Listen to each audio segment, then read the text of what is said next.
جو ٹیکنک تھی، جو آپ علیہ السلام کی جو مہارت تھی، وہ جو ان کی نورانیت تھی، بیسکلی وہ انٹرنل مارشل آرٹ تھی، انٹرنل کی تھی، انٹرنل چی تھی، اور یہی چیز حضرت علی میں بھی تھی، اور اسی طرح حضرت عمر، حضرت خالد بن ولید رضی اللہ تعالیٰ عنہ اور دیگر صحابہ کے اندر اللہ تعالیٰ نے الگ الگ قوتیں عطا فرمائی تھیں۔ چونکہ ہم جب بات کرتے ہیں تعلق معلّہ کی، اللہ تعالیٰ کے محبت کی اور اس کی مدد کی، تو وہاں پر کوئی دوسرے الفاظوں کا استعمال کرنا مناسب نہیں لگتا، لہٰذا اس کو اگر فزیکلی، سائنٹیفکلی اگر اس کو ہم پروف کرنے کی کوشش کریں تو الفاظوں کا چناؤ بھی کرنا پڑے گا، لفظوں کا انتخاب بھی کرنا پڑے گا، اور آپ لوگوں کو سمجھانے کے لیے بہترین انداز بھی چناؤ کرنا پڑے گا۔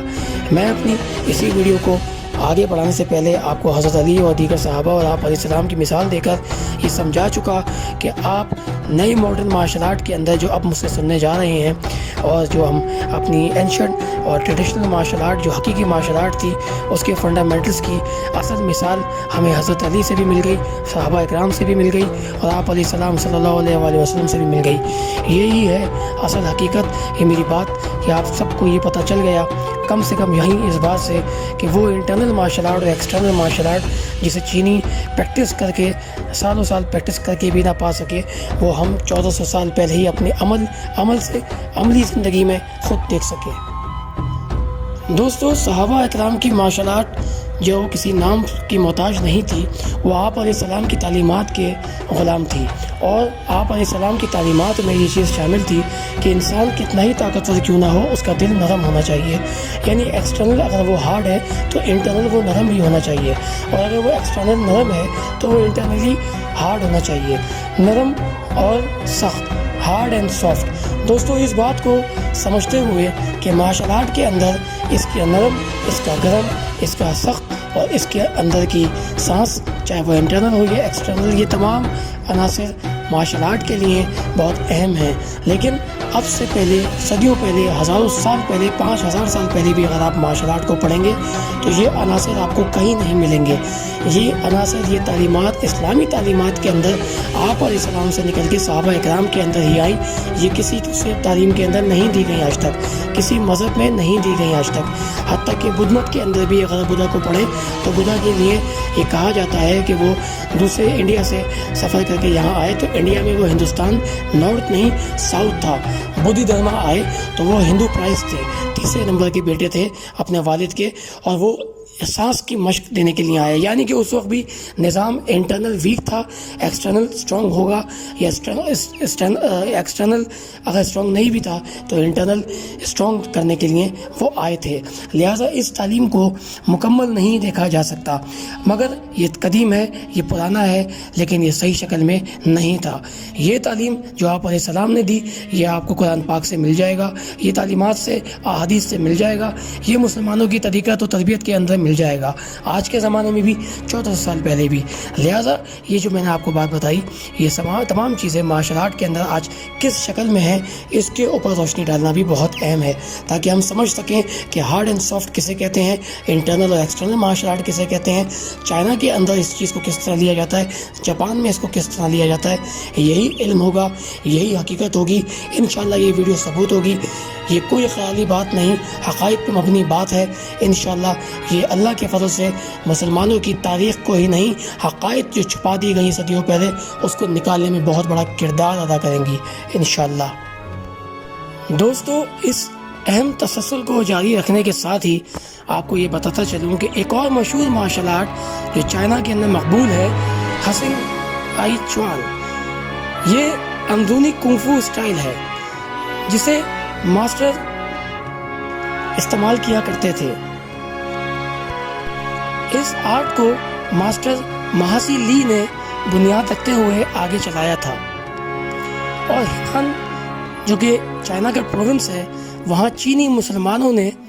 اس کی مشق کو آگے بڑھایا، جسے ہسنگ آئی چوان توئس کاسمولوجی کے نام سے منسوب کیا گیا تھا شروعات میں، لیکن مسلمانوں کی سیکھنے کی وجہ سے اس کے نظم و ضبط اور اس کی طریقت میں بڑا بدلاؤ آیا۔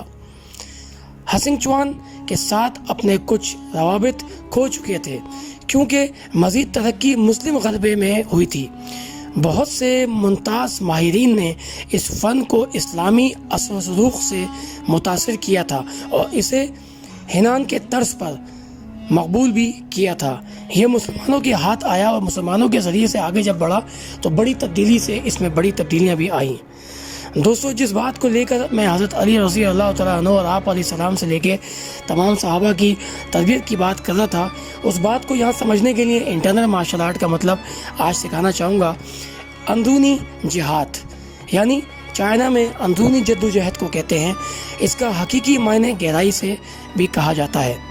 مسلم کنفو کے جو ماسٹر گزرے وہ دشمن کو اندر سے قابو کرنے کے لیے اسے استعمال کیا کرتے تھے۔ ان کے اندرونی توانائی جسم کی تخلیق کردہ توانائی کو اہم آہنگ کرنے کے لیے اسے کامیاب کرتے ہوئے،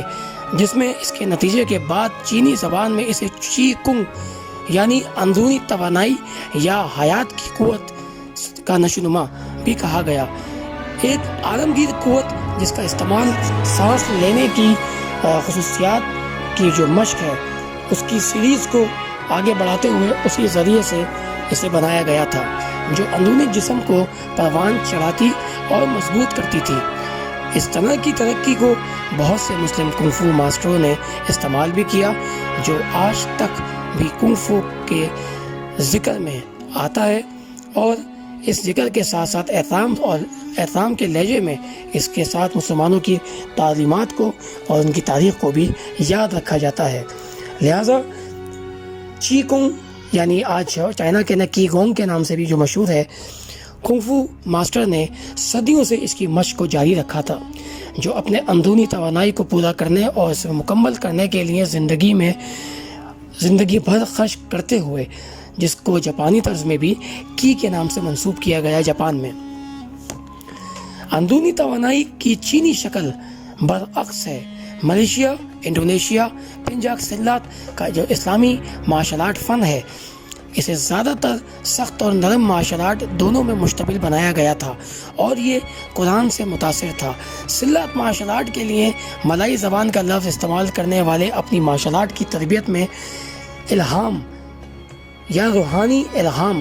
حاصل کرنے کے طریقے اور اس کی کوشش کو کہتے ہیں۔ تاہم اندرونی توانائی کی طاقت کا راز صرف ایک محض نسل تک محدود نہیں ہے۔ کئی ہم اثر کنفو ماسٹرز کی کوششوں کے باوجود جو اپنی حدود میں اس کی وجود کو ثابت کرنے میں اپنی حیرت انگیز صلاحیتوں کا مظاہرہ کرتے آئے ہیں۔ سلات کے معنی فن دنیا کے اب تک کے سب سے مکمل نظموں میں سے ایک ہے، جس کی پشت پنائی صدیوں کی نسلی تنائی اور ہندوستان سے لے کے ملائیشیا کے جزیروں کے ہزاروں جزیروں میں پھیلی ہوئی روحانی غلبے سے ہے۔ یہ مارشل آرٹ ملائی زبان میں زیادہ تر حصہ عرب، چین، ہندوستان، تھائی لینڈ اور انڈو چائنا سے متاثر تھا۔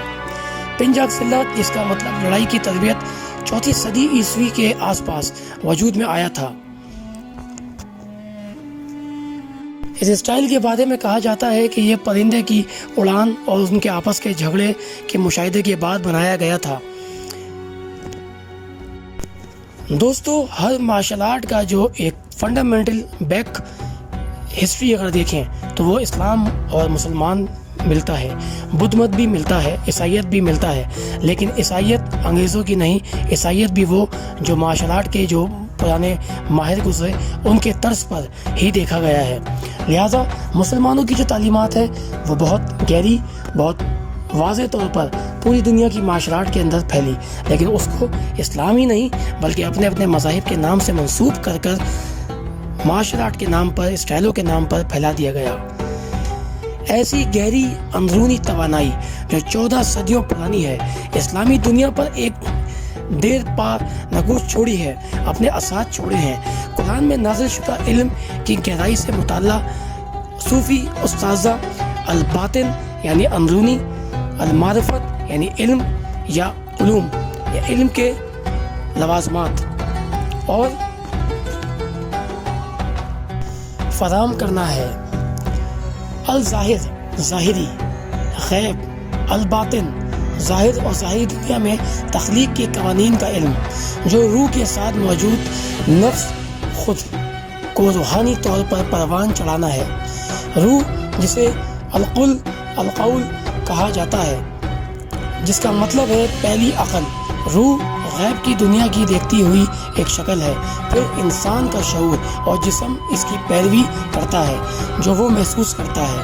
چونکہ تصوف کی طاقت یوگا میں بھی دیکھی جا سکتی ہے، انہی طریقوں سے ملتے جلتے طریقے استعمال کرنا، اس لیے تفکر یا مراقبہ کو بھی بہت ماسٹرز نے ذکر خدا کی یاد میں کیا، اور اسی ذریعے کو سمجھتے ہوئے جو ان کی خارجی یعنی خود کا بیرونی نظام پر قابو ہونا اور مضبوط کرنا اصل اہم مقصد تھا۔ دوستو، خدا کی یعنی اللہ تعالیٰ کی وحدانیت کی پہچان کرنا اور اس کی صلاحیت کو پیدا کرنا انسان کے لیے سب سے اہم ہے۔ اس کے لیے معرفت اللہ، اس کی مزید وضاحت کے لیے میرا یہ خاص لائن اب سنیں اور اس پہ غور کریں۔ غیب کی دنیا کیا ہے اور کہاں ہے؟ ایک حدیث نبوی میں واضح طور پر یہ ارشاد ہے، 1 گھنٹہ مراقبہ 60 سال کی عبادتوں سے بہتر ہے۔ دیکھ لیجئے یہ بات کیسے سامنے آئی۔ جب مالدیو جزیرے میں مشہور سیاح ابن بطوط 1163 عیسوی میں المغرب مراکش سے تعلق رکھنے والے ایک متقی بابر ابو البرکات کے روحانی کارنامے کا ایک افسانہ سناتے ہوئے آپ کو یہ بات پہ یقین آئے گا کہ جو جزیروں کو ایک خوفناک شیطانوں سے نجات دلانے کے لیے گئے تھے، قرآن کی تلاوت کرتے ہوئے ایک کنواری لڑکی کی جگہ لے کر جو جزیرے والوں کی طرف سے شیطان کی قربانی کے طور پر شیطان کو قربانی کے طور پر پیش کی جانی تھی۔ اس نے بعد میں جزیروں کے باشندوں کو بدھ مت سے اسلام قبول کروایا تھا۔ جنوبی مشرقی ایشیا کے مسلم ممالک کے اندر مارشل آرٹ کا انتقاد میں اسلامک مشن کا یہ عمل وجود میں آیا تھا، جس نے روایتی طریقوں کو شکل دی تھی۔ چین میں مسلمانوں کے درمیان کنگ فو بدھ مت کے مندر کو بجائے مقامی کنگ فو چین یعنی کنگ جن سی یعنی پاکیزگی کی اور سچائی کا مندر مسجد میں ہوا اور عربی مذہبی زبان استعمال کی گئی۔ مثال کے طور پہ بسم اللہ خدا کے نام پر ایک عمل شروع کرنے کے لیے استعمال کیا جاتا ہے، بجائے اس کے کہ جھکنے یا کی آئی کے نعرے لگائیں۔ کی آئی یہ میں آپ کو بعد میں سمجھاؤں گا، جیسے کہ جاپانی روح کے ملاقات کے لیے جاپانی کرتے ہیں۔ دوستو، میں اپنی اسی ویڈیو کو یہاں اختتام کرنے سے پہلے آپ لوگوں کو اگلی ویڈیو کے بارے میں بتا دوں کہ بڑا ہی اہم ٹاپک شروع ہونے جا رہا ہے جو ماڈرن مارشل آرٹ اور ماڈرن زمانے کے لوگوں کے لیے بہت اہم ہے، کہ کنگ فو کس شکل میں صحابہ اکرام کے بعد دوسرے لوگوں کے ذریعے یہاں آ کر چائنا میں بنتی ہے، اور کس طرح پیغمبر کی ولایت اور صحابہ اکرام کے ناموں کو ان مارشل آرٹ کے اندر باقاعدہ طور سے ان کے ناموں کے الفاظوں کو استعمال کیا گیا ہے، اور کون سا وہ پہلا مسلم کنگ فو اسٹائل چائنا میں بنایا گیا، اور اس کے علاوہ تاہم بہت ساری اہم معلومات میں انشاءاللہ اپنی اگلی ویڈیو میں آپ کو ضرور دوں گا۔ اس لیے کنیکٹ ود اس، میری اس ویڈیو کو ضرور دیکھتے رہیے تاکہ ہم حقیقی علم تک پہنچ سکیں۔ علم ان کے لیے ہی ہے جو حقیقت کو کھوجنا چاہتے ہیں، علم ان کے لیے بالکل نہیں ہے جو خود کو عالم بنا کر بہتر پیش کر کے لوگوں پہ اور ان کے ذہنوں پہ حکومت کرنا چاہتے ہیں۔ امید ہے میری یہ انفارمیٹیو میسج، انفارمیٹیو ویڈیو آپ کے لیے ایک بہت اہم تبدیلی کا باعث بنے گی۔ السلام علیکم۔